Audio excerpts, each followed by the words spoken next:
Olá, pessoal. Hoje é dia dos professores e eu achei que ia dar para fazer uma coisa e deu certo. Então, eu recebi várias coisinhas hoje sobre o dia dos professores e eu queria compartilhar com vocês duas coisas. Essa que eu achei bonitinha, né? Que é a profissão de professor, né? É uma profissão que forma muitas pessoas, muitas outras profissões e acaba que às vezes a gente se esquece disso, né? Que parte da nossa formação ela não se dá no específico da, da área, né? Ela se dá no, no geral, né? Nós passamos, sei lá, 15, 16 anos estudando durante o ensino fundamental e médio, e depois fazemos mais aí uns 4 ou 5 anos de graduação, às vezes uns 2 anos e meio, 3 anos de mestrado, mais uns 4 anos de doutorado. Então, em todos esses momentos, a gente está sendo formado por alguém, por um professor, às vezes de uma área mais específica, mas principalmente por pessoas que se dedicam a tentar nos constituir enquanto pessoas, enquanto indivíduos, enquanto cidadãos. E eu queria compartilhar essa imagem com vocês. Mas eu queria mostrar uma outra coisa. Deixa eu voltar lá.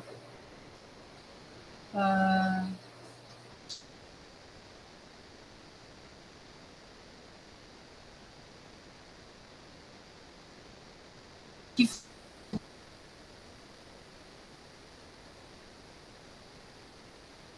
ainda não está indo. Aqui deu erro. Vou tentar novamente. Vou tentar novamente para compartilhar com vocês, porque eu acho importante a gente falar um pouco sobre isso. O que eu queria mostrar para vocês era a visita que o Paulo Freire fez ao campo de Cáceres, quando ele estava lá naquele processo de se constituir ainda, né? E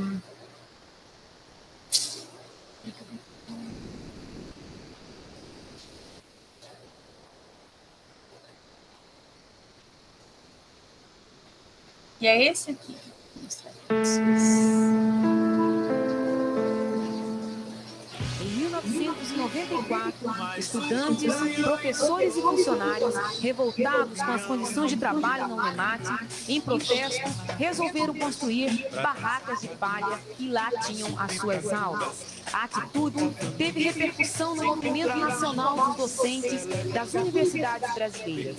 E o grande mestre, Paulo Freire, viveu e viu a Universidade das Barracas.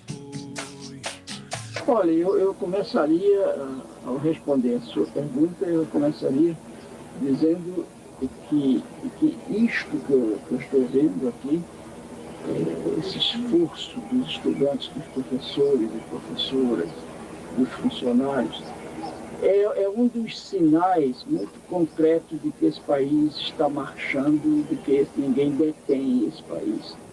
E você me dirá, mas Paulo, somente por causa dessas barracas de palha, o que vale aqui não é a materialidade das barracas. Quer dizer, se você se preocupar aqui apenas com o aspecto material da construção, evidentemente que isso pode parecer até uma doidice. Mas há uma dimensão, ou a natureza política disso aqui é que me importa, é que me interessa. É que através dessa decisão que estudantes, professores e funcionários tomaram de lutar pelo crescimento legítimo de sua universidade, esse momento político dessa expressão de reivindicativa vai forçar posteriormente a, a, que a forma, a que a forma arquitetônica venha. Mas se não houver o primeiro impulso político, a decisão lúcida de estudantes e professores, no sentido de que o governo olhe para isso em termos concretos, é essa primeira dimensão que é fundamental.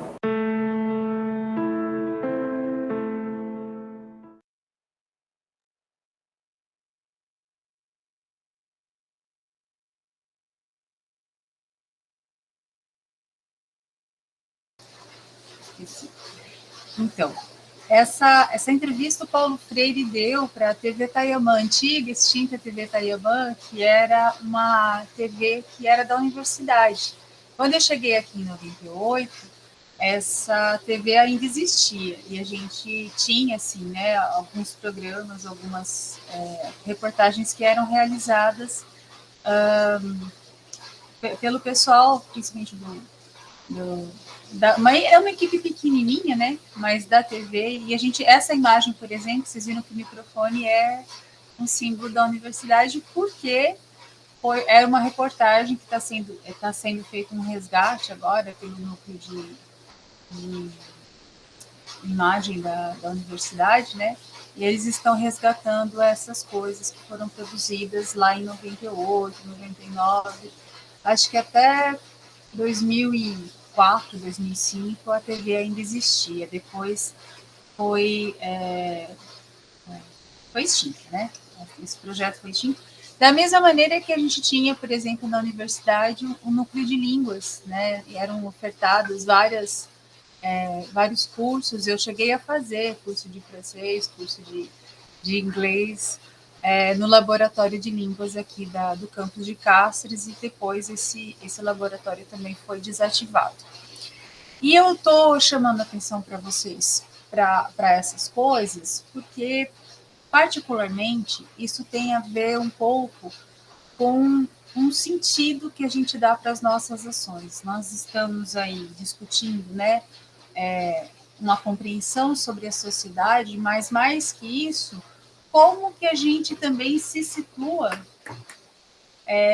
enquanto ser neste mundo. Né? Eu estou provocando vocês um pouco para a gente discutir a questão ambiental, que é uma questão que me parece a mais pertinente como fio condutor para as nossas reflexões, dada a dinâmica, né? Eu comecei a falar um pouco sobre isso hoje de manhã, e eu até vou compartilhar com vocês de novo. Deixa só eu abrir aqui. Um material que eu estou trabalhando ainda nele, mas eu acho importante que a gente reflita sobre certas questões. O meio ambiente, né, e no nosso caso, né, agora está chovendo, mas a questão da água, né, a gente pode viver sem petróleo, a gente pode viver sem energia elétrica, se acabar a energia, né, a gente pode não ter a transmissão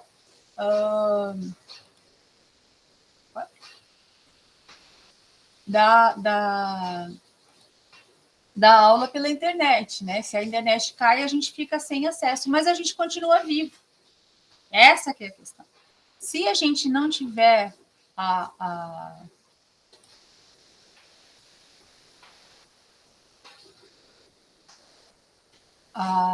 aqui, deixa eu voltar a apresentar. Apareceu, né?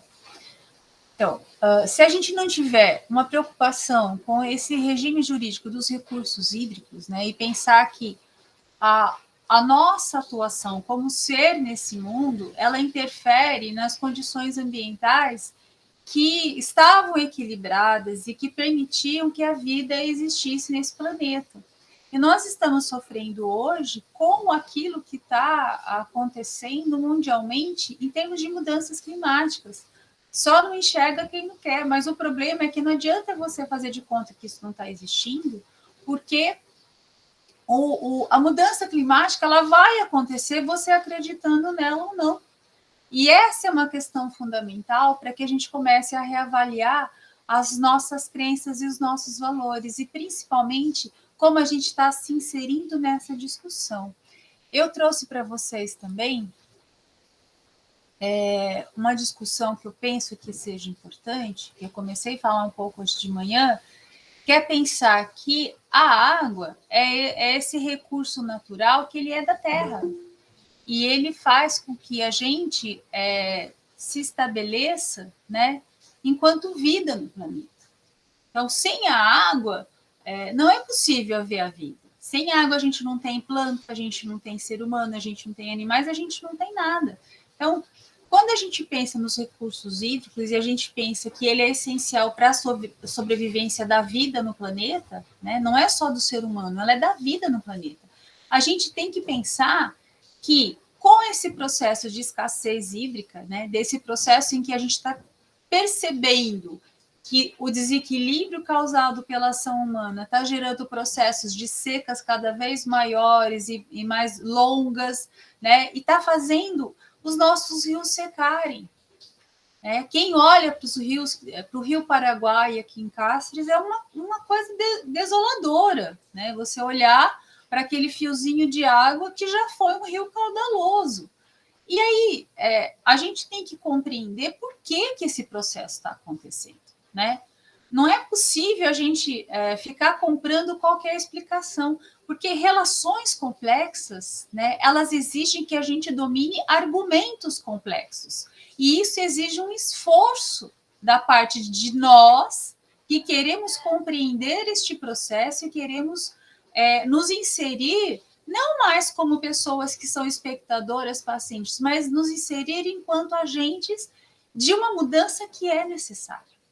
Então, o que eu estou querendo chamar hoje a atenção, né, no dia, né, do professor, mas mais que isso, imaginar que um professor, potencialmente, ele pode ser esse agente catalisador de provocar pelo menos uma reflexão e um princípio de mudança na maneira como as pessoas se situam no mundo, né? Não é porque você nasceu pobre, nasceu num lugar, né, com poucos recursos, que você vai ter que ser relegado a continuar nessa situação e não poder ter acesso à educação.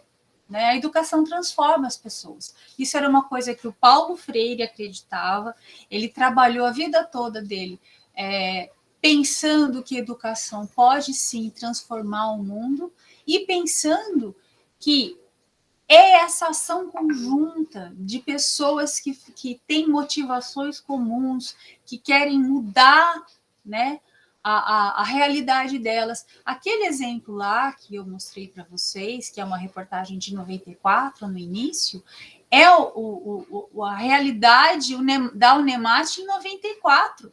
Aquelas cabanas que tinham sido construídas, elas foram construídas por professores e alunos numa tentativa de mostrar para o governo, olha, a gente não tem sala de aula para ter aula, a gente vai ter aula embaixo dessas cabanas, porque não há espaço para nós aqui, né? E a própria institucionalização da Unemat, se vocês pegarem os relatos das pessoas, tem algumas pessoas que já faleceram, né? O professor Maldonado é um deles, mas existem pessoas que compuseram esse processo de conquista.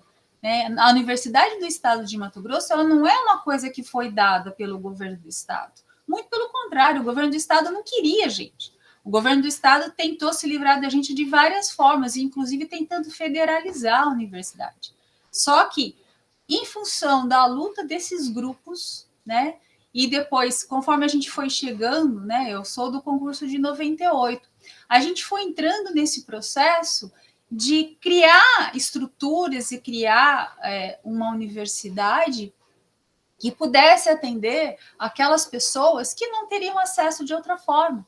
Porque quem tinha dinheiro para mandar o filho para São Paulo, para o Rio de Janeiro, o filho estudava. Quem não tinha dinheiro, desculpa, mas o que você vai ter é a pouca coisa que o Estado te oferece. Aqui em Cáceres, a gente tem 2 colégios, o Colégio das Irmãs e o Colégio dos Freis, que até a década de 70 eram para onde existe uma vaga possibilidade de você poder mandar o seu filho, né, principalmente quem morava na zona rural, para viver numa situação de internato nesses colégios. Mas também não era para todo mundo, porque tinha capacidade limitada. E esse mesmo colégio que tem aqui, o Colégio das Irmãs Azuis, tem em Cuiabá também. Então, quando elas vieram para cá e elas tinham essa meta, né, de colocar educação e saúde, né, na frente de trabalho delas. E elas vieram com esse intuito de se estabelecer aqui.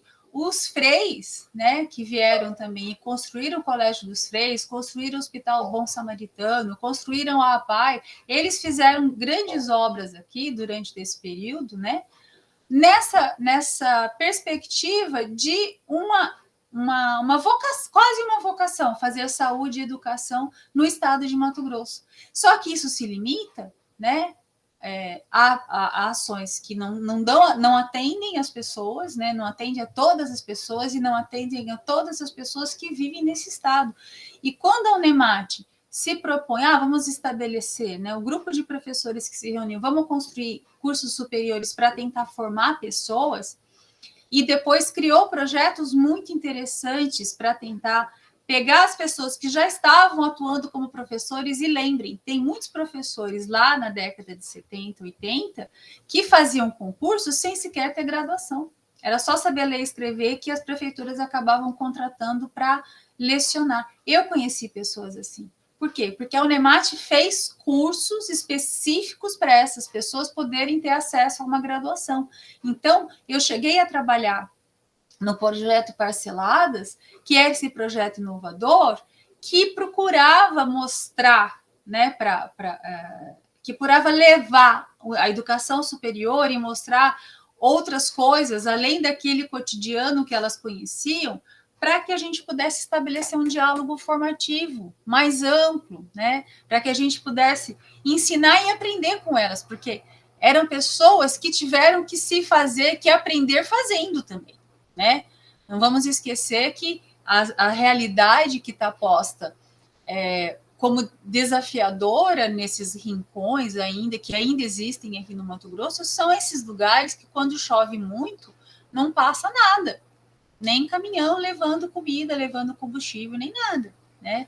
Nós tivemos situações em lugares que a gente ia dar aula no projeto Parceladas, que teve um período de chuvas que os professores ficaram ilhados, eles não tinham como voltar, então não tinha nem como mandar um outro grupo de professores para continuar o processo formativo e nem trazer o pessoal que estava lá no processo formativo de volta, porque eu não sei se vocês já ouviram falar, o projeto Parceladas, ele foi constituído para levar uma formação de biologia, de matemática, de português, de história, geografia, para essas regiões que são muito distantes e para pessoas que já estavam atuando na rede como professores.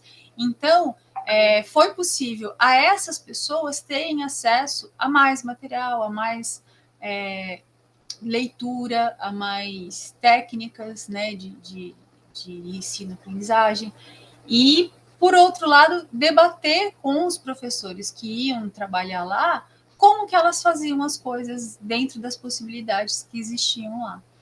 E isso acontecia nos períodos de férias dos professores, né? Então, o professor dava aula, quando chegava o período de férias deles, eles tinham acesso a essa formação, né? E isso foi, assim, muito enriquecedor e foi uma experiência nossa aqui, né? Um fazer nosso da universidade. Dentro dessa perspectiva de que para os nossos problemas a gente dá as nossas respostas. Então, essa perspectiva de que a gente pode ser agente de transformação da realidade das outras pessoas. Então, eu queria discutir isso com vocês por conta do quê? Desse problema que nós estamos vivendo hoje. Será que não é possível nós, enquanto agentes, né, promotores de mudanças, discutir a questão da água de maneira mais ampla com todas as pessoas que têm contato conosco, né? Pensar que a gente tem uma regulamentação jurídica das águas e pensar que a gente tem evidências alarmantes, né, de que esse recurso natural está se tornando escasso e logo, logo vai se transformar num valor econômico, no sentido de a gente não poder mais ter acesso à água para todas as pessoas, né? A gente tem um relatório da Organização Mundial das Nações Unidas, que publicou um relatório em 2015 falando sobre esse problema mundial, né? E falando que até 2030 o planeta enfrentará um déficit de água de 40%. né? A menos que alguma coisa seja feita agora, neste momento. E esse agora deles já era 2015. Veja que a gente já tem aí um atraso de pelo menos 6 anos, né?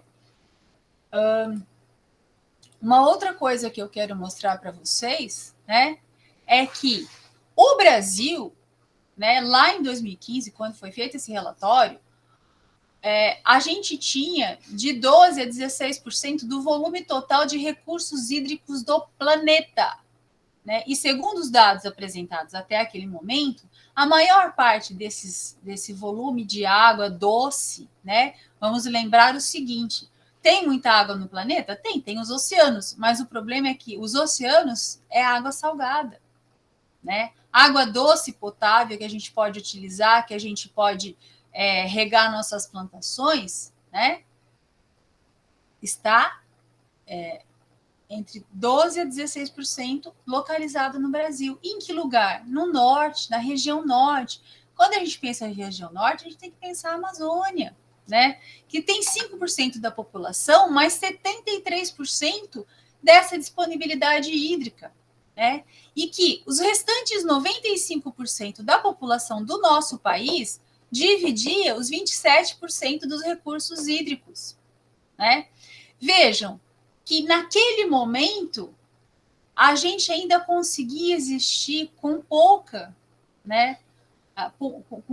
Utilizando pouco da nossa água, porque imaginar que a região sudeste, né, que é a região mais povoada, imaginar que essa área litorânea, onde nós temos as nossas maiores cidades, elas conseguiam abastecer as cidades com água potável, né? Não para todo mundo, mas de certa forma conseguia fazer isso.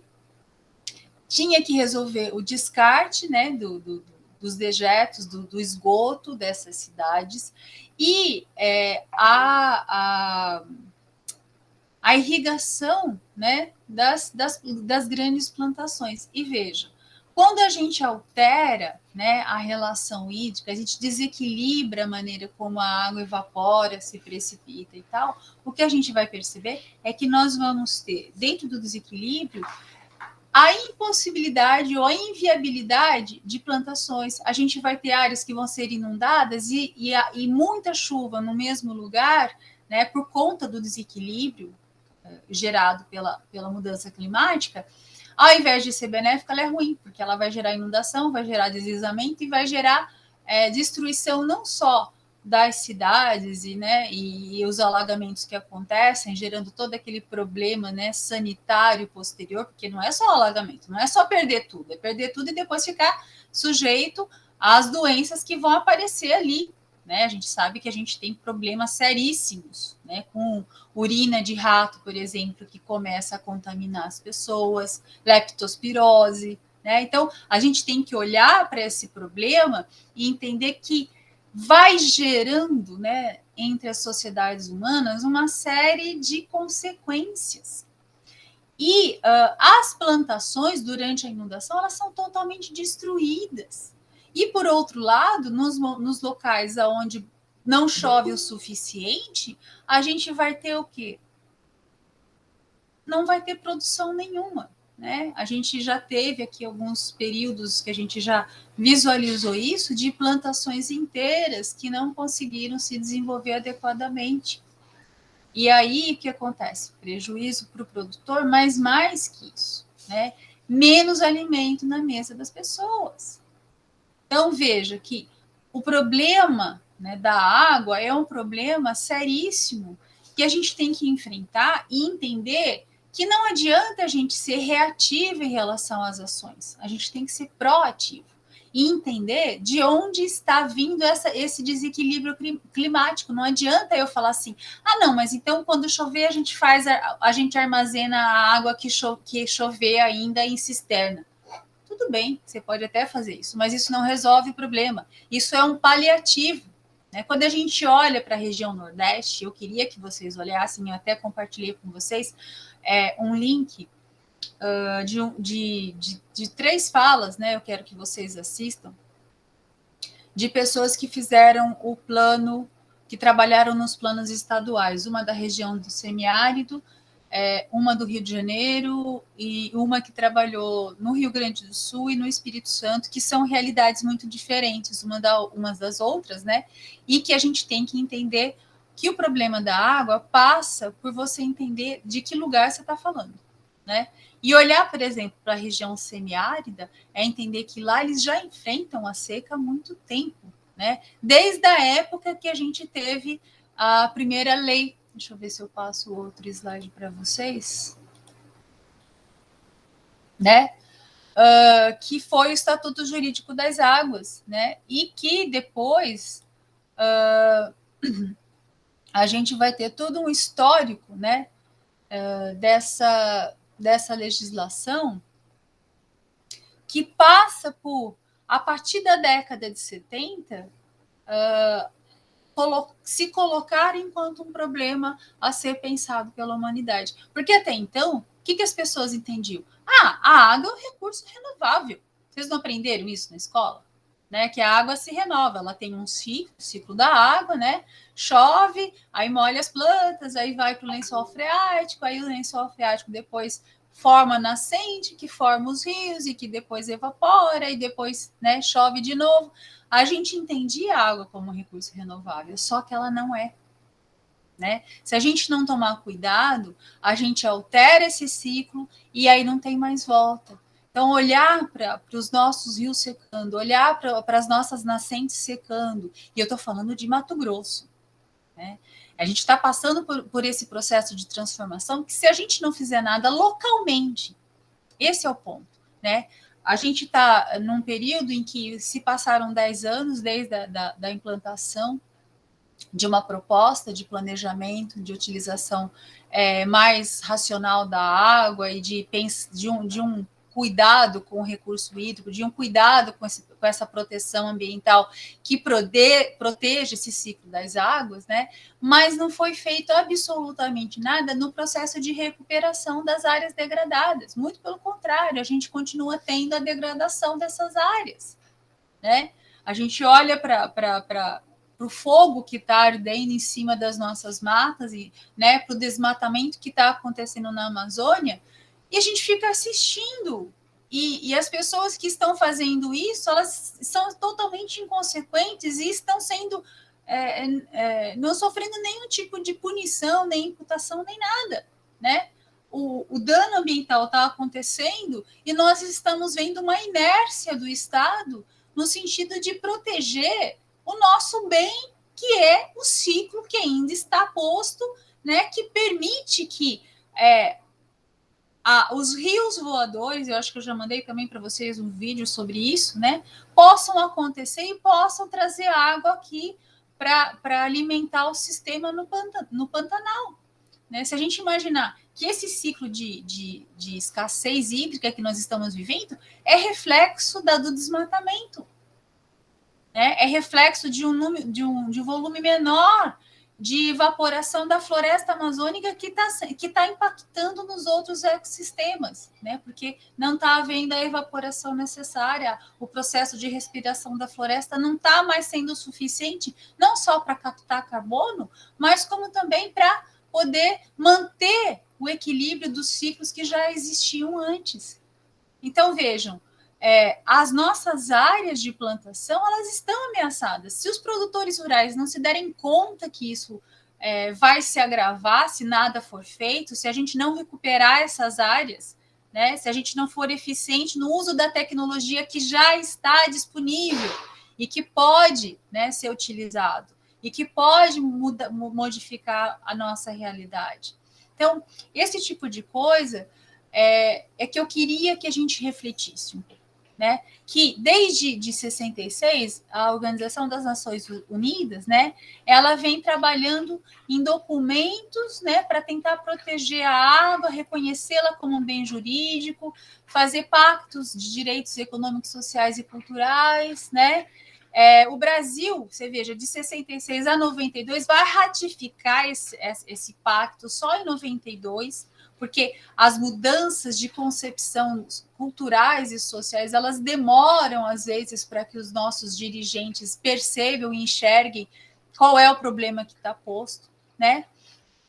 E entender que todos os povos podem dispor livremente de suas riquezas, de seus recursos naturais, e que, em caso algum, poderá o povo ser privado de seus próprios meios de subsistência. Então, veja, a gente tem aí, ao mesmo tempo, você tem o direito de usufruir dos recursos naturais que tem no seu país, mas desde que esses recursos não inviabilizem a existência dos outros, né? E a água, ela se insere como esse bem essencial para a subsistência humana, e ela tem que ser protegida no sentido de que ela possa estar disponível para todas as pessoas, né? Quando a gente pensa uma comunidade ribeirinha ou uma comunidade indígena, né, que tem um modo de viver que depende essencialmente da água, depende essencialmente de um rio caudaloso, de um rio que não esteja poluído, de um rio que tenha peixes dentro dele, né? E se a gente tem uma diminuição da quantidade de peixes, ou existe um desequilíbrio ali, né? E a gente tem que começar a pensar nisso. Por quê? Porque se a gente não fizer nada, né? A gente tem, por exemplo, a proposta que está sendo escrita agora, né? A primeiro ciclo terminou, que foi até 2020, aí foi feita uma prorrogação para 2021, e está sendo essa proposta, ela tem que ser escrita pelos municípios, pelos estados e pela União, né? E isso é um sistema que existe no país, né? E esse sistema, ele tem que conversar, então os municípios têm que entender que tem que fazer um planejamento agora do uso que se faz, da ocupação que se faz do solo, da ocupação que se faz do rio. Tem que conversar com os outros municípios, porque, por exemplo, o Rio Paraguai aqui, ele tem as suas nascentes lá em cima, em outros municípios. Então, tem que conversar com esses municípios e ver de que forma a gente pode estabelecer uma política comum entre os municípios. Isso só pode acontecer de maneira efetiva, de uma maneira eficiente, se a população que vive nesses lugares, nós que vivemos nesses lugares, estivermos atentos. Qual é a política que o meu município está propondo? Né? O que ele está pensando para os próximos 30 anos? Nós vamos estar vivos daqui 30 anos. Imagina se essa seca se agravar, o que vai ser de nós aqui? A gente já está sofrendo um calor absurdo, né? Você sai na rua, já não tem um pé de árvore aqui. Né? Eu vi aqui, próximo ao meu bairro, era uma chácara, então tinha uma mata virgem lindona lá. Aí o rapaz vendeu, fez um loteamento, e o loteamento que foi construído, arrancaram tudo, não tem um pé de árvore que sobrou nem nas calçadas, e o projeto nem pensou, vamos colocar pelo menos uma arvorezinha na frente de cada casa. Não, é tudo concreto, tudo caixote, sabe? E aí os animais que viviam naquela região, eles estão, sabe para onde? No meu quintal, por exemplo, né? Minha casa vive cheia de passarinho, porque é uma das pequenas áreas aqui no bairro que sobrou pé de fruta, que sobrou pé de mamão, que sobrou amora, e que eles ainda encontram algum espaço de alimentação. Então, veja como a gente precisa realmente planejar. Né? Você vai fazer um loteamento? Vai, mas você tem que ter regras claras de que esse loteamento tem que pensar que a gente não vive sozinho, que a gente tem outros seres que dependem, né, desse mesmo espaço, que vivem, inclusive, nesse espaço antes de nós chegarmos. Né? Nós temos, por exemplo, rios aqui. A gente tem o Sangradouro, que ele está sendo totalmente ignorado enquanto rio.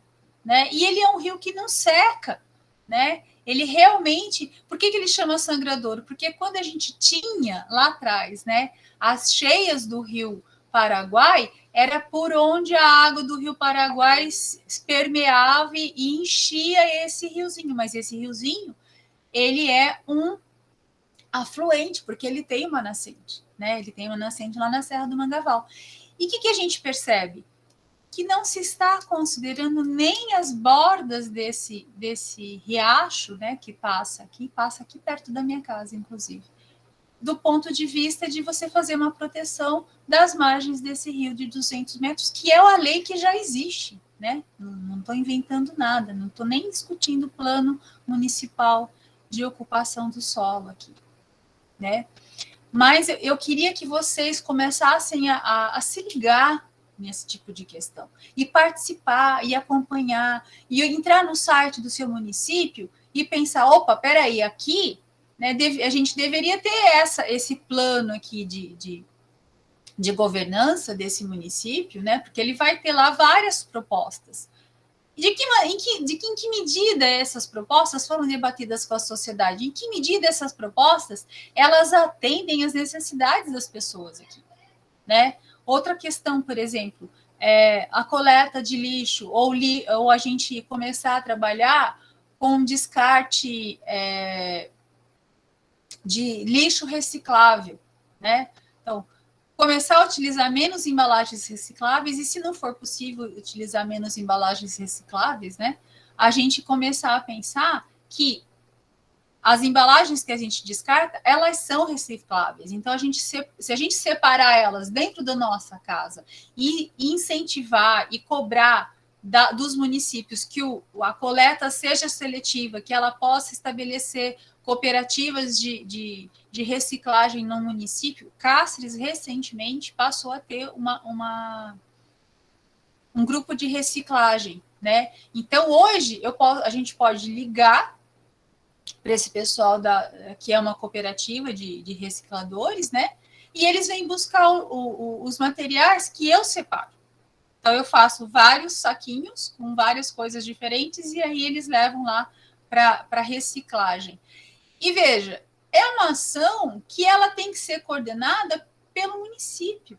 Né? Se não houver uma vontade política, se não houver uma pressão das pessoas também para que essa política se implante e para que a gente possa, por exemplo, ter uma política de arborização das cidades, né? Outra coisa que pode ser feita pelos moradores, né? E entender que a árvore, ela pode deixar cair folha, mas ela te dá sombra, ela dá abrigo para os animais, ela dá alimento para os animais, e ela, principalmente, ajuda no processo, né, não só de captação de carbono, mas de respiração, transpiração e processamento da umidade local.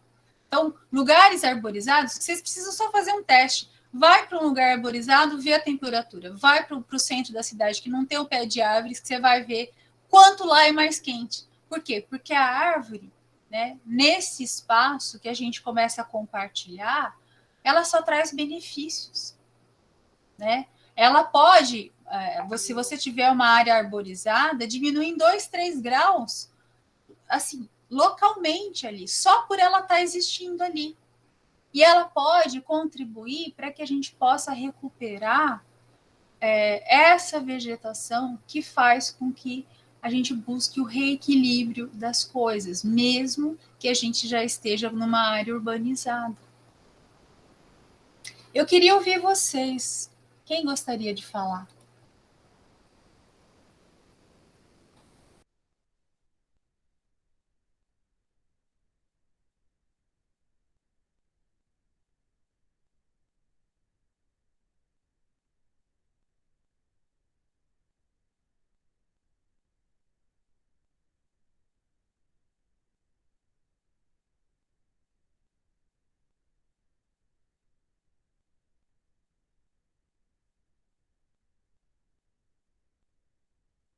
Professora, o microfone. Como é no bairro de vocês? Eu quero saber.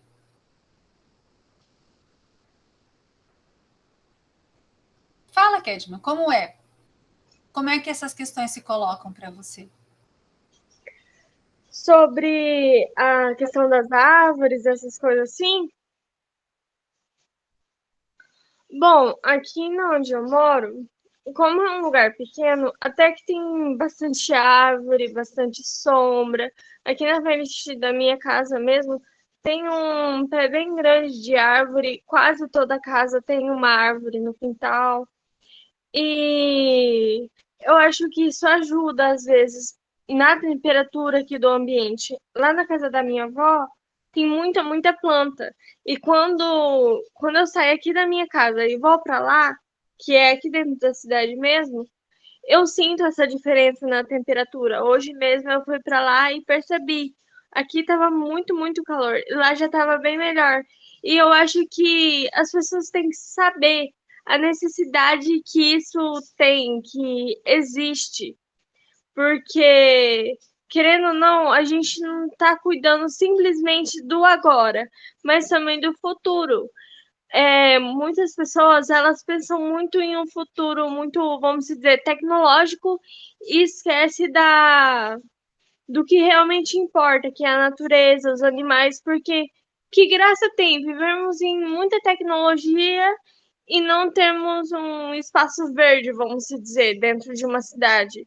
Para que prédios luxuosos e não ter uma árvore para refrescar a cidade, vamos dizer? Você parar numa sombra, deixar o seu carro em uma sombra, porque querendo ou não, todas as pessoas, quando vão no centro, por exemplo, elas caçam uma árvore para deixar o carro embaixo, para não esquentar tanto.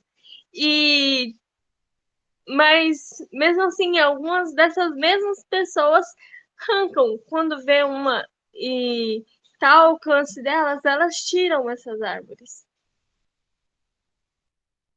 Microfone.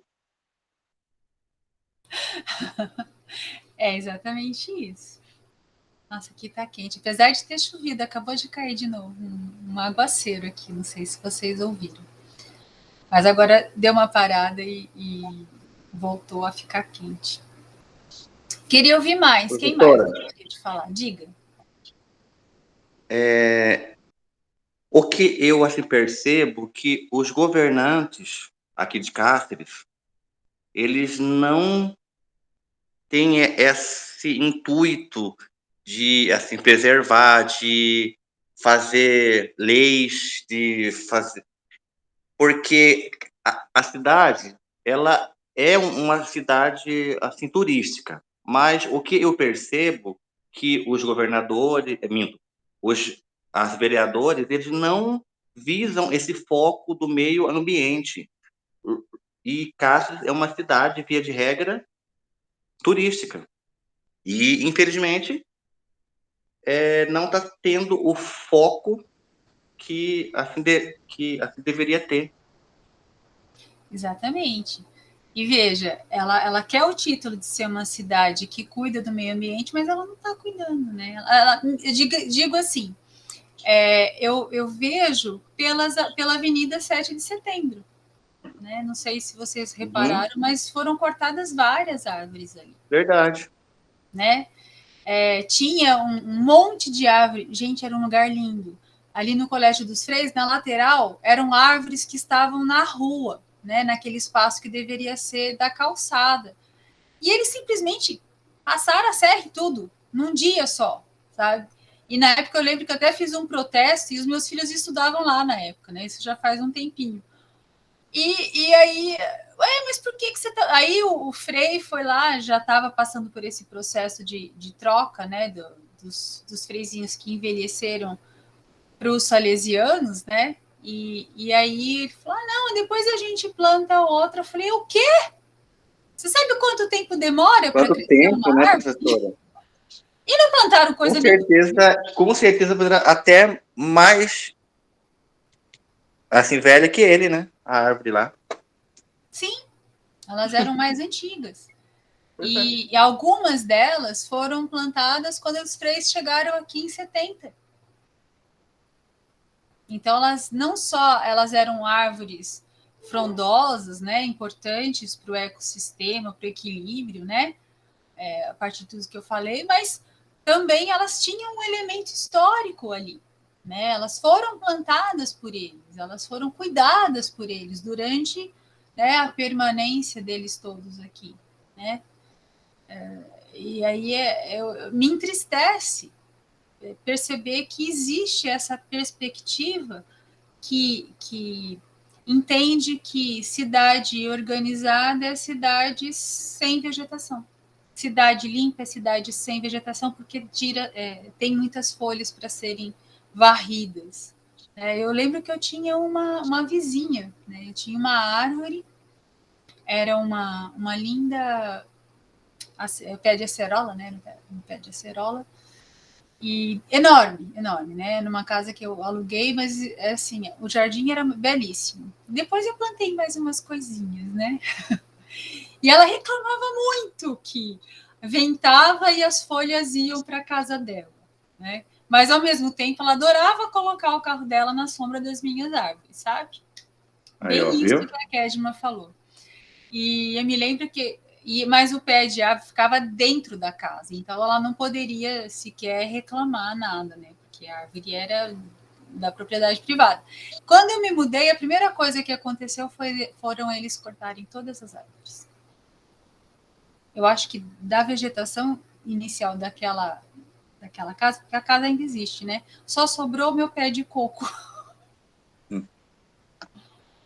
Então a gente tem isso como uma cultura também, né? É difícil você romper com essa barreira das pessoas perceberem o quanto isso precisa ser E professora, enraizado. Diga.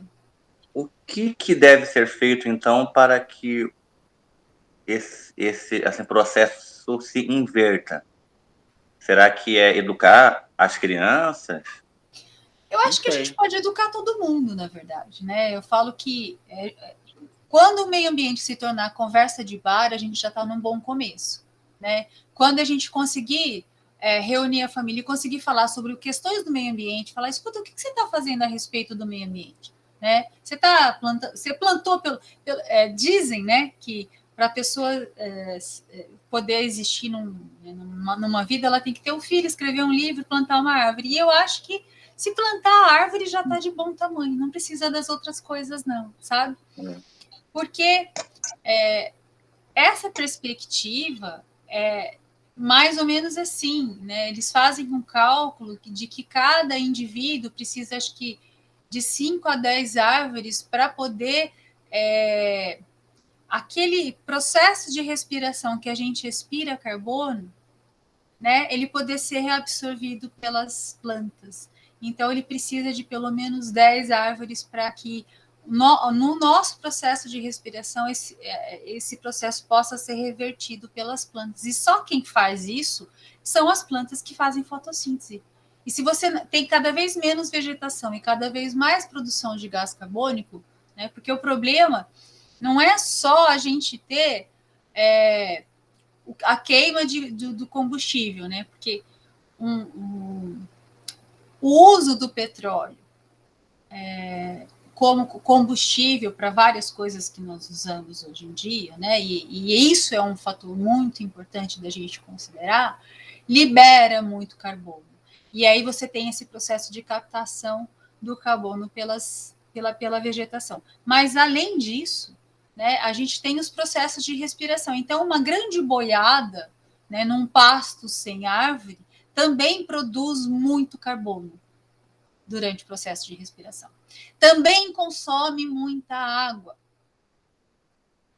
Algumas plantações, se você não fizer o uso racional da água, a gente também vai ter um gasto enorme de água, e a gente tem que falar, o pessoal eu digo assim, os meus amigos da ecologia, a gente fala a pegada da água, a pegada do carbono, porque para você entender, né, essas pegadas, né, dentro desse processo, você tem que entender toda a cadeia que está envolvida nela. É por isso que a compreensão desse processo é uma coisa muito complexa. E a gente tem que fazer um esforço, né, sair na nossa zona de conforto, que a gente não entende direito, né, certas coisas, né? Se você me perguntar, e qual que é a composição do carbono? Eu falo, depende da cadeia. É o máximo que eu sei, né? Você vai ter diferentes cadeias compostas por carbono, geralmente as cadeias orgânicas, todas elas têm carbono na cadeia, mas se você me falar, que mais? Parei aí, né? Mas a gente tem que fazer esse esforço de entender que quem vai reverter esse processo são as plantas durante o processo de fotossíntese. Então, é importante que a gente comece a conversar com as outras pessoas, nos nossos ambientes. Sim, fazermos educação ambiental dentro das escolas, sim, mas isso não é suficiente. A gente tem que mudar os adultos dentro das casas também. Porque são esses adultos que acabam tomando as decisões. Até que essa criança cresça e passe a tomar a decisão, já vai ser meio tarde. Porque, veja, uma criança que tem 7 anos, ela precisa esperar mais 10 anos, ou seja, vai ter que passar mais um ciclo, né, de planejamento do uso racional de água para que ela possa opinar sobre os processos. Então, não é suficiente. A gente tem que começar a conversar sobre isso e a falar sobre essas coisas e a ser assertivo em todos os lugares que a gente tiver acesso. É por isso que professor é fundamental, mas não só ele, né? Todos nós aqui, dentro desse grupo, né, que são os estudantes de sociologia desse semestre, eu tenho quase 100 pessoas. Se cada um conversar com seu vizinho, com sua família, né, e isso for se propagando, a gente pode ter um efeito multiplicador interessante. E mais que isso, enquanto cidadãos da nossa cidade, a gente pode se candidatar a discutir o planejamento municipal de água com uma certa competência, porque a Agência Nacional de Águas, eu mandei o link para vocês, ela tem cursinhos, né? Você quer entender como é que se compõe uma bacia hídrica? Ela tem um cursinho para você se instrumentalizar. Qual que é a legislação específica? Aí ela tem um outro cursinho que ela vai te mostrar como é que isso funciona. E tem essas discussões, que é uma parte, é um link que eu mandei para vocês, de projetos que já foram propostos, alguns foram executados e outros não. E o importante é que eles dizem, olha, o maior problema é a vontade. Não só a vontade política do gestor, mas a vontade também do técnico, que também tem que sair da sua zona de conforto e negociar com outros técnicos. Então, o cara é especialista em água e ele não conversa com o cara que é lá do planejamento urbano. Peraí, mas planejamento urbano tem tudo a ver com o consumo de água. Como que você não vai conversar com ele? Aí ele não conversa com o pessoal lá do meio ambiente, porque, não, mas o problema deles é fiscalizar. Não, o problema do meio ambiente, a fiscalização, né, do desmatamento ou a fiscalização de áreas que são protegidas e que tem que continuar sendo protegidas e que não pode haver ninguém destruindo essa área protegida. E se tiver alguém destruindo, você tem que tomar uma providência. E não é esperar que o governo tome providência. É você, como cidadão, ir lá no Ministério Público e falar, ó, lá perto da minha casa tem uma área protegida e estão invadindo e querendo desmatar. Faz alguma coisa agora. Aí o Ministério Público necessariamente vai ter que ir com toda a polícia, né, ambiental e chamar, né, o grupo policial para verificar o que está acontecendo. Mas a gente, como cidadão, pode e deve fazer isso, deve ficar atento, né? Você vê uma pessoa destruindo o patrimônio público, você não vai fazer nada? No mínimo, você tem que chamar a autoridade, liga para a polícia, fala, olha, tem um pessoal lá quebrando os bancos da praça, alguém tem que tomar providência, porque você, necessariamente, não tem condições. Eu, por exemplo, sou nanica, imagina, eu não tenho condição nenhuma, né? Acho que se eu falar, gente, vocês não podem quebrar, às vezes eu falo, viu, mas vocês estão fazendo esse negócio aí, tá errado. Se for molecada, eles até, né, têm um certo respeito, mas se for, né, um grupo maior que está fazendo uma algazarra, eu não vou poder tomar a providência sozinha, mas eu posso chamar quem de autoridade pode tomar uma providência. Por quê? Porque é patrimônio público, diz respeito a todos nós, diz respeito a como a gente ocupa os espaços que são coletivos. E a gente tem que entender que espaço público é da coletividade, é para todo mundo, então todo mundo tem que se preocupar, todo mundo tem que proteger, todo mundo tem que cuidar. E meio ambiente é um bem de uso público também. Então, as pessoas não podem se apropriar da água. Não, essa nascente é minha e eu não vou deixar ninguém beber a água dessa nascente. Não. Né? A nascente não é de propriedade de ninguém. Né? E você não pode impedir que a água, né, ela siga seu curso e passe na propriedade do outro. Né? Isso é ilegal. Então, se essas coisas acontecem, a gente tem que estar atento. Por isso que é legal a gente conhecer as leis, né? É por isso que é legal a gente se apropriar e sair dessa zona de conforto que a gente vive. Mais algum comentário, pessoal? Eu queria muito que vocês assistissem os vídeos que eu coloquei para vocês. Está lá nas notícias. Eu tenho mandado todos os materiais para as próximas aulas, né? As provocações, eu mando lá nas notícias. Porque, ao mesmo tempo em que eu estou tentando construir com vocês, esse fio condutor, né, que me parece pertinente porque ele está na pauta do dia. Essa discussão de escassez hídrica, de escassez de energia elétrica, gente, isso é muito sério. Eu quero chamar a atenção para vocês também de uma coisa importante que aconteceu anteontem.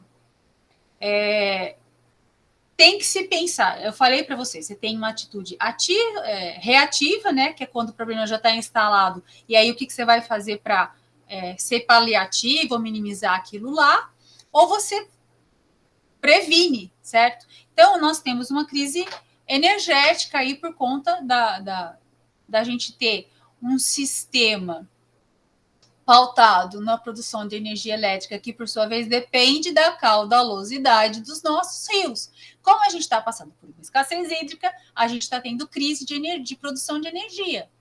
Então, vejo que isso é um problema sério. Por quê? Porque o padrão que construiu as hidrelétricas estava calcado do quê? Naquela concepção antiga, lá da década de 60, de 70, de 80, de que a água era renovável e que jamais iria faltar água para mover as hidrelétricas. Eles estavam certos? Não, eles estavam errados.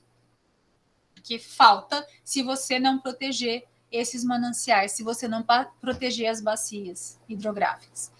E aí, uma alternativa, na verdade, tem várias. Tem energia eólica, que é aquela dos cataventos, né, enormes, eu não sei se vocês já viram, mas no Nordeste tem a rodo, tem propriedade, inclusive, que está ganhando dinheiro só de instalar esses cataventos aí, e com a energia que é produzida, eles conseguem sobreviver lá, né, porque está faltando água, mas não falta vento.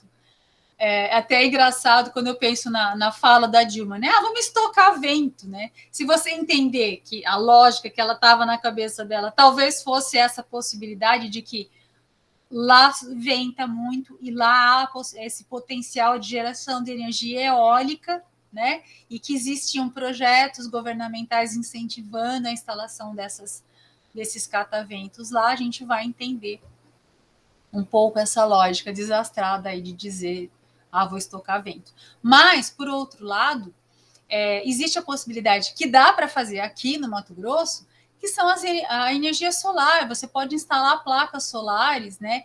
Agora elas estão um pouco mais acessíveis e a instalação das placas de energia solar, elas compensam muito financeiramente a longo prazo. Então, que grandes empresas estão fazendo? Ela não está ainda acessível sei lá, população de classe de baixa renda, mas ela é acessível para as pessoas que têm dinheiro para poder colocar essas placas.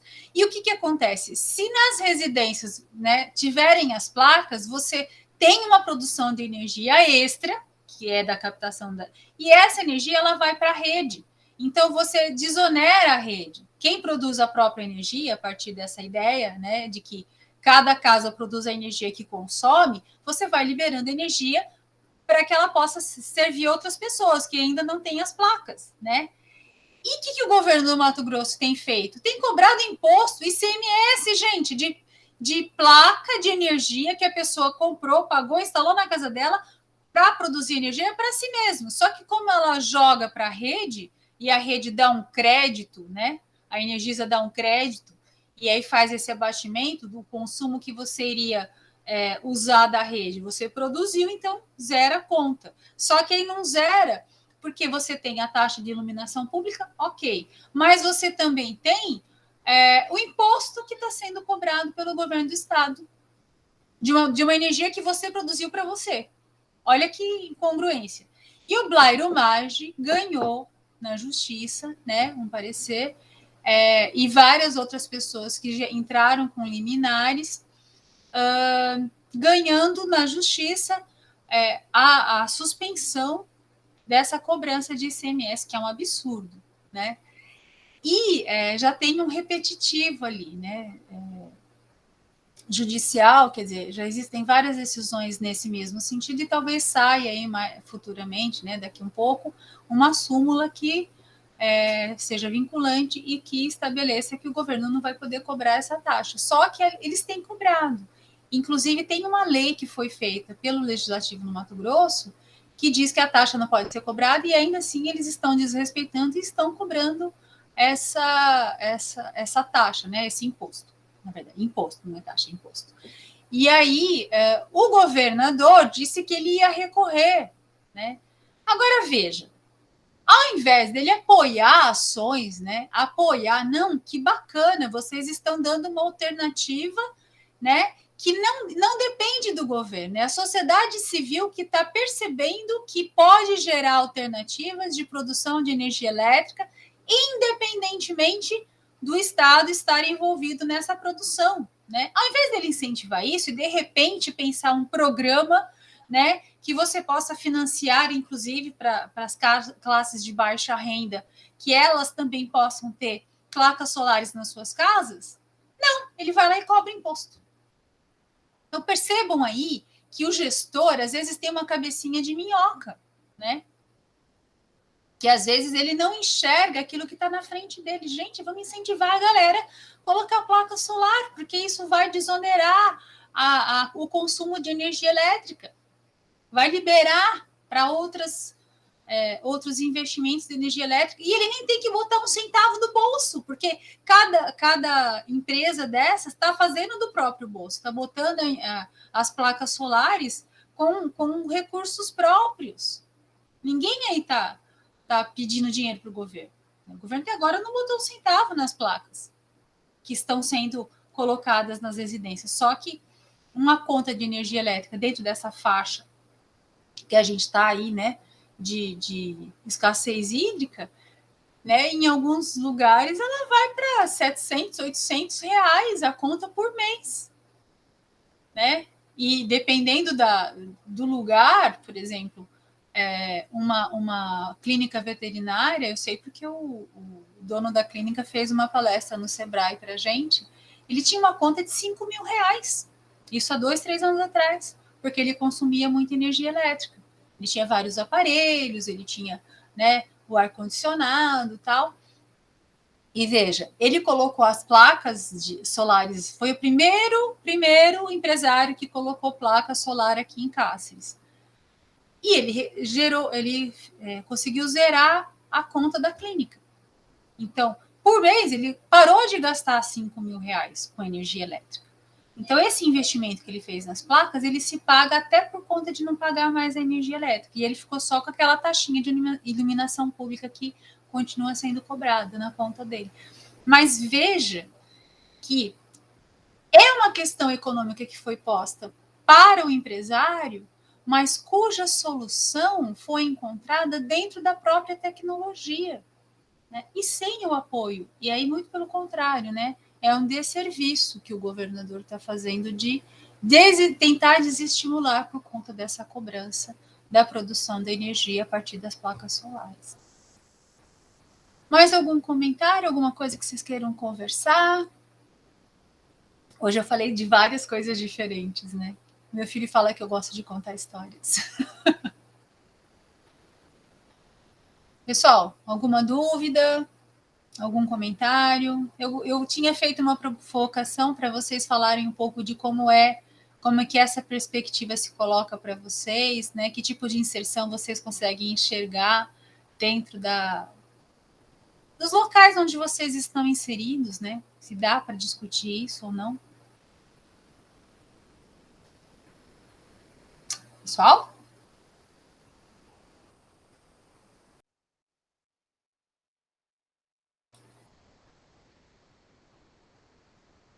Em tese, eu tenho 12 participantes. Ninguém quer falar nada? Bom, eu acho que por hoje tá bom, né? E eu... Tá sem áudio, Aline? Quer escrever alguma coisa para nós? Vocês têm os fóruns, né? Que é possível fazer os comentários depois. Se vocês quiserem, né, dar uma pesquisada, talvez a gente possa combinar assim.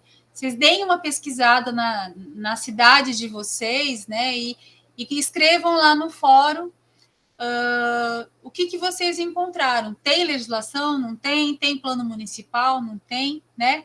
Para que a gente possa, de repente, pensar aí que tipo de inserção a gente pode fazer, né, dentro dessa perspectiva de uma ação efetiva mesmo, né, junto ao município, junto aos conselhos. Existem os conselhos das cidades, viu, gente? Tem que olhar se a cidade tem esse conselho, quem compõe esse conselho e se eles estão discutindo essas questões. Isso é uma coisa importante também de estar conhecendo, compreendendo e participando deles, né? Enquanto agentes, promotores de mudança, eu penso que é um caminho, tá?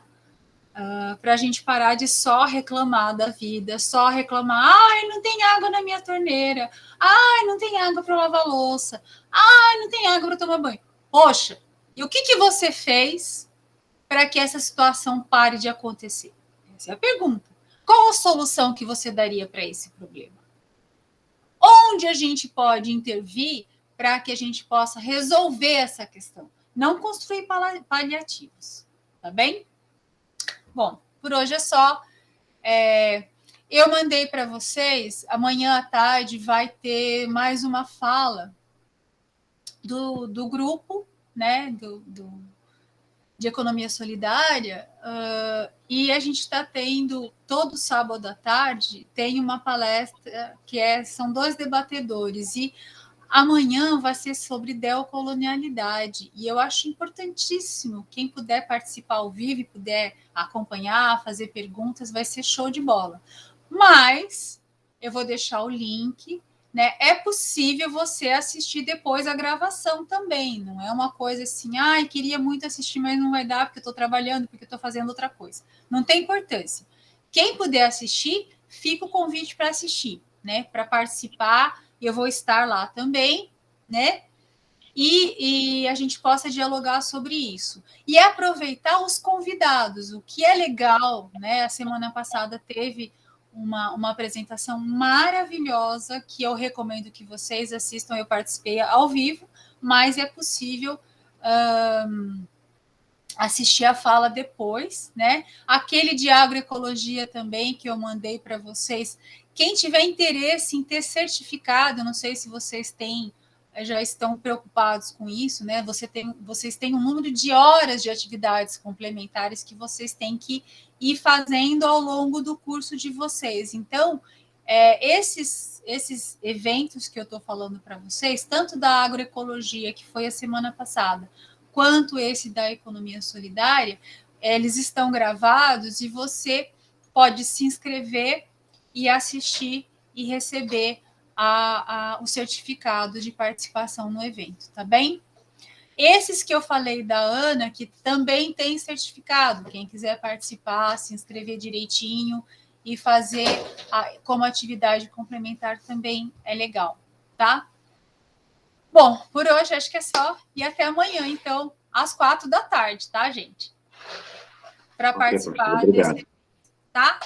E assim que baixar o link, eu vou jogar para o YouTube e depois eu disponibilizo a gravação lá no sistema, tá bom? De manhã eu também fiz um encontro, né, com menos gente, mas foi bacana também, eu falei algumas coisas, mais ou menos com o que eu retomei aqui, mas foi um pouco diferente. A gente nunca faz a mesma fala, mesmo que seja das mesmas coisas, né?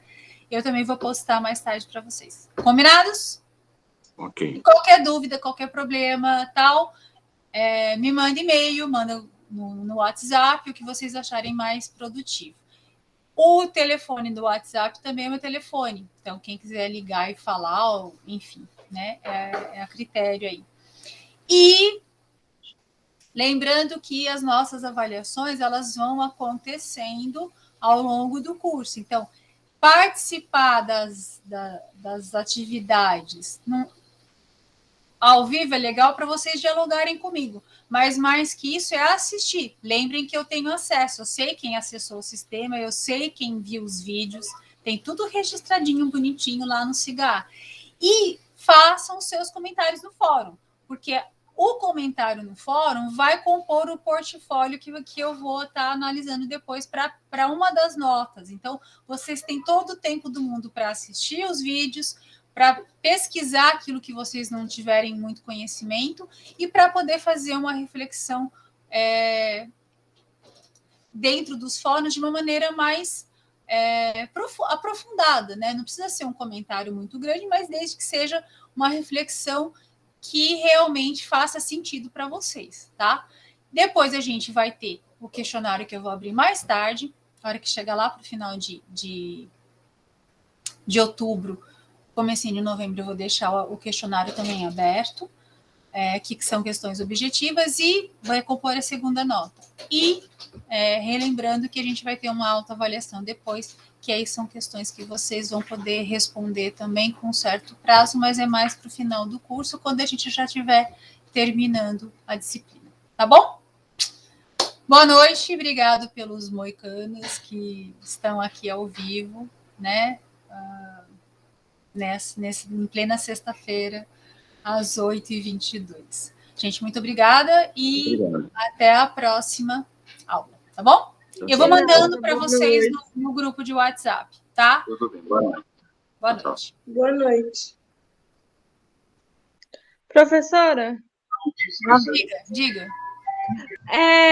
Às vezes eu não vou conseguir postar lá no fórum, porque como eu mexo no programa pelo celular, às vezes eu não consigo postar lá. Daí eu vou estar enviando os meus comentários pelo e-mail da senhora, tá? Tudo bem. Olha só, faz o seguinte. Quem tem dificuldade, né? Vai escrevendo, vai assistindo o material e depois você pode produzir um único texto e mandar. Entendeu? Desde que você coloque certinho lá. É melhor pelo sistema porque fica registrado lá, né? E a recomendação que nos deram é que, de preferência, todas as atividades avaliativas estejam lá. Mas quem tiver com dificuldade, a gente resolve, né? Não é um bicho de 7 cabeças aí, tá bom? Aliás, esse é um filme que vocês deviam assistir. É muito bom esse filme. Tá bom? Tá bom. Então, até a próxima, tá? Até. Tchau. Até a próxima.